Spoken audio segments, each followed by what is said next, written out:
এখন রাইডিং করতেছি বন্ধুরা। দুবাইয়ের ভিতরে অসম্ভব সুন্দর একটা জায়গা দেখতে পাচ্ছেন আপনারা। বাইক রাইডিং করতেছি। ও জায়গাটা অসম্ভব সুন্দর। এটার এই রোডটার দৈর্ঘ্য হচ্ছে আপনার 39 কিলোমিটার। এটা হচ্ছে পার্কের ভেতরেরটা, পার্কের বাহিরেও আর একটা, এটা অনেক বড় একটা পার্ক। 39 কিলোমিটার যদি দৈর্ঘ্য হয় কত বড় পার্ক, জাস্ট চিন্তা করে দেখেন। এটা হচ্ছে পার্কের ভেতরেরটা, পার্কের বাহিরেও আছে, সব মিলে 100 কিলোমিটার উপরে হবে আমার মনে হয় সাইকেল রাইডটা। তো এটা আমি প্রায় সময় রাইড করি, এখানে সাইকেল চালাই। এটা পুরোটাই আমি চক্কর দিই, আজকেও দিছি, এখনও শেষ হয়নি। মানে তো সে হিসেবে আইডিয়া করেন, মানে আজকে অলমোস্ট 100 কিলোমিটার চেয়ে বেশি আমি সাইকেল চালাইছি, অলরেডি চালাই ফেলছি। সামনে আরও কত কিলোমিটার চালাবো জানি না। মানে ভালো লাগে জায়গাটা দেখে, একদম নিরিবিলি সুশান্ত। পাখির আওয়াজও শুনতে পাচ্ছেন মনে হয়, মানে জঙ্গলের ভিতর দিয়ে সাইকেল চালাচ্ছি আমি।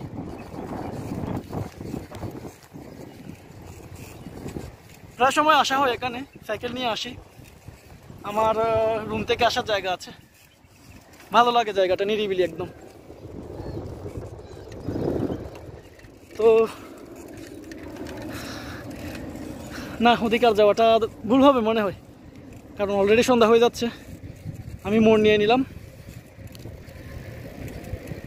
জায়গাটার নাম হচ্ছে দুবাই খাওয়ানিস আল মুশরিফ পার্ক।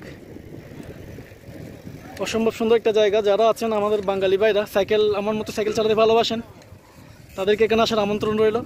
সাইকেল নিয়ে আসলে মানে এন্ট্রি ফি লাগে না, এমনি গাড়িতে করে আসলে আপনার এন্ট্রি ফি লাগে 10 টাকা, সাইকেলে করে আসলে একদম ফ্রি।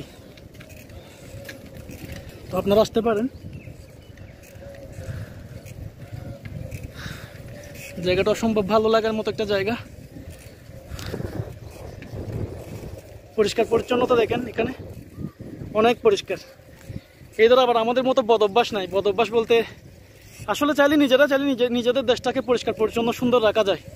এই যে এটা কিন্তু একদিনে হয়নি, এটা ঠিক আছে, এরা প্রজন্ম থেকে প্রজন্ম এরা শিক্ষা দেয় ছোটোবেলা থেকে। আমাদের মতো না যে ডাব খেলাম, ডাবের খোসাটা নালার মধ্যে ছুঁড়ে মারলাম, চিপস খেলাম, চিপসের প্যাকেটটা রাস্তায় ফেলে দিলাম, কলা খেলাম, কলার খোসাটা রাস্তায় ফেলে দিলাম, জুসের বোতলটা রাস্তার পাশে ছুঁড়ে মারলাম, এরকম না। তো আমরাও চাইলে কিন্তু আমাদের দেশটাকে সুন্দরভাবে সাজাতে পারি এদের মতো করে। আমরা আমাদের ভবিষ্যৎ প্রজন্মকে শিক্ষা দেবো, তারা তাদেরকে শিক্ষা দেবে। এভাবে কিন্তু পরিবর্তন হয়, পরিবর্তন একদিনে হয় না। তো যারা আছেন ভাই ব্রাদার, চিটাগংয়ের ভাই ব্রাদার যারা আছেন, তারা অবশ্যই আসবেন এখানে সাইকেল চালানোর জন্য।